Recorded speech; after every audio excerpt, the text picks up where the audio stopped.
friends, welcome to Ambience Kitchen. நம்ம கிச்சன்ல எனக்கு என்ன பார்க்க போறோம்னா பன்னீர் பட்டர் மசாலா எப்படி பண்றதுன்னு பாப்போம். அதுக்கு தேவையான பொருட்கள் பாத்தீங்கன்னா பட்டர் ஒரு 3 ஸ்பூன், அப்புறம் வந்து குட்டியா நறுக்குன வெங்காயம் ஒரு 3 பெரிய வெங்காயம், அப்புறம் பாத்தீங்கன்னா முந்திரி பருப்பு ஒரு 10 போல முந்திரி பருப்பு, அப்புறம் தக்காளி ஒரு 4 தக்காளி இந்த மாதிரி பெரிய பீசஸா கட் பண்ணி வச்சிருக்கிறேன்.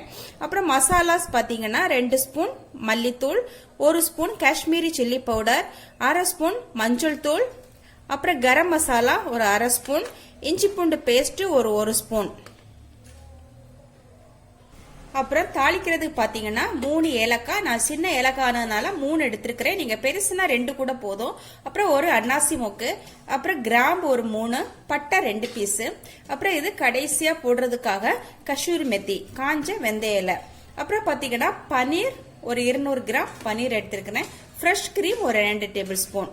இவ்வளவுதான் நமக்கு தேவையான பொருட்கள். வாங்க எப்படி பண்ணலான்னு பார்ப்போம். ஒரு 2 கப் தண்ணி நம்ம அடுப்புல வச்சுக்கலாம். அது கூடவே நம்ம எடுத்து வச்சிருக்கிற இந்த முந்திரி, அப்புறம் இந்த தக்காளி இது இவ்வளவுமா போட்டு கொஞ்சம் வேக வச்சு எடுக்கலாம். இது ஒரு 3 மினிட்ஸ் இதுல இருந்து வேகட்டும். இப்ப நம்ம ஒரு வாணலி அடுப்புல வைப்போம். ஒரு பக்கம் தக்காளி வேகட்டும், வாணலியில வெங்காயத்தை வதக்கிப்போம். வாணலி காயட்டும். வாணலி காஞ்சிடுச்சு. இதுல 1 ஸ்பூன் பட்டர் போட்டுக்கலாம். பட்டர் நல்லா உருகிடுச்சு. இதுல நம்ம இப்ப இந்த மாதிரி ஏலக்காய் வந்து லைட்டா நசுக்கி போட்டுக்கலாம். ஏலக்காய், அப்புறமா கிராம்பு, பட்டை, அன்னாசி மொக்கு. இப்ப வெங்காயத்தை போட்டுக்கலாம். லைட்டா வதக்கி விடும். வெங்காயம் நல்லா வதங்கட்டும். வெங்காயம் ஒரு 3 மினிட்ஸ் நல்லா வதங்கிடுச்சு. இப்ப நம்ம இஞ்சி பூண்டு பேஸ்ட் போட்டு நல்லா வதக்கிக்கலாம். தக்காளி நல்லா வெந்து மசிஞ்சிடுச்சு. இப்ப நம்ம இதை வந்து மிக்ஸி ஜார்ல போட்டு நல்லா பேஸ்ட் பண்ணி எடுக்கலாம். நல்லா ஆற விட்டு அதுக்கப்புறமா பேஸ்ட் பண்ணிக்கலாம். வெங்காயம் நல்லா வதங்கிச்சு. இஞ்சி பூண்டு பச்சை வாசனை எல்லாம் போயிட்டு இப்ப நம்ம இந்த தக்காளி, முந்திரி அரைச்ச பேஸ்ட் இதை சேர்த்துப்போம். இது நல்லா வதங்கட்டும். மூடி போடுவோம். ஒரு 5 மினிட்ஸ் நல்லா வேகட்டும். நடுநடுவே இதை கிளறி விட்டுட்டே இருக்கணும். இப்போ 5 மினிட்ஸ் ஆயிட்டு நல்லா கெட்டியாகி வந்துச்சு. இப்போ நம்ம மசாலா சேர்த்துக்கலாம்.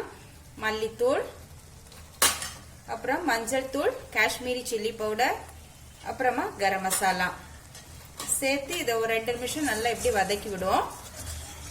இப்ப 2 நிமிஷம் ஆயிட்டு நம்ம தண்ணி விட்டு கொஞ்சமா ஒரு 2 கப் தண்ணி விட்டு இதை நல்லா மூடி போட்டு வேக விடுவோம். இப்ப 1 ஸ்பூன் உப்பு சேர்த்துக்கலாம். சேர்த்து நல்லா கிளறி மூடி போட்டுடலாம்.